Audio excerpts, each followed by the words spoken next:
Hey! Hey! Wait!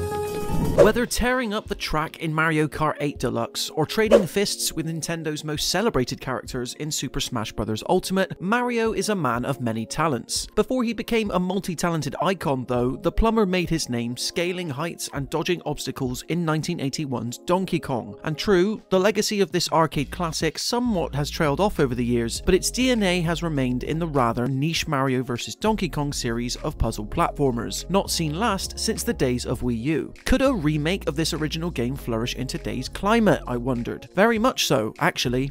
At least judging by the first 4 worlds I recently got to play so far. The first thing that struck me about this remake of 2004's Mario vs Donkey Kong was the art style. The original game being stranded on Game Boy Advance means there's been plenty of room for improvement on the visual front, and in this area Nintendo has mostly got it right. Whereas last year's Super Mario Bros. Wonder was a fantastic reinvention of what a 2D Mario could look like, this Mario vs Donkey Kong remake plays it safe by sticking to the new Super Mario Bros. School of character models and environmental detail. What saves it from falling into mundanity then is the expressive animation layered on top of both. The original Mario vs Donkey Kong is still a great looking game in its own right and well ahead of its time in terms of how it was pushing the handheld hardware. In the remake, however, seeing Mario pull off odd maneuvers you don't typically see him do elsewhere, such as handstands, double leaps and rope slides, is always a genuine joy. Seeing him happy doing it equally made me happy and more inspired to push on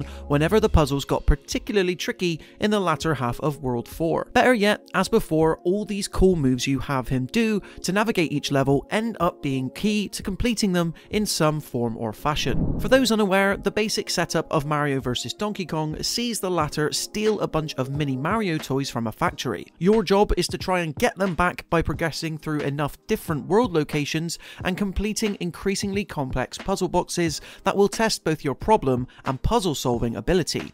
It's refreshingly strategic. Playing a Mario game where jumping isn't the main mechanic felt weird initially, I'll admit, yet by the time I reached the second world in this remake, finding each section's key, present, and then ultimately mini Mario toy eventually became second nature. Each world is made up of 6 levels, themselves split into 2 distinct sections. The first sees you finding a key to unlock a door, while the next section tasks you to complete a specific series of obstacles needed to reach the oh so elusive mini Mario toy. This unique bifurcated structure always kept me on my toes, testing my ability to think a few steps ahead when it came to moving the platforms, activating color switches, or throwing the enemies I needed in order to reach my goal. The first world is a toy factory, appropriately, and it did a good job introducing me to the concepts I'd never seen in a Mario game before outside of Mario vs Donkey Kong. This included the way Mario jumping on enemies won't dispose of them, through to how carrying a key to the exit door limits his ability to jump down through the platforms themselves. In all these ways and more, it's like learning a different puzzle platforming language. The same can be said for the use of the plumber's handstand too,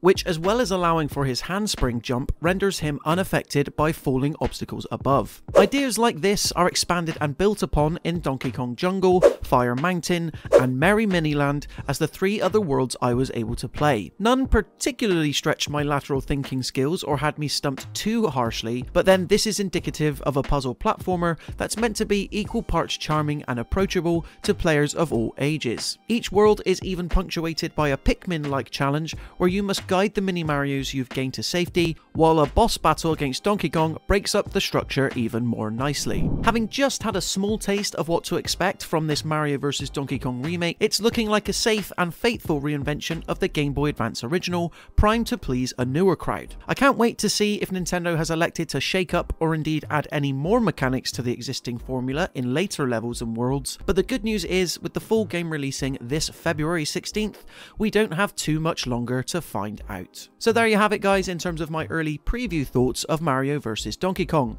Do you plan on picking this up? Will you be waiting for the full review? Be sure to let me know in the comment section below.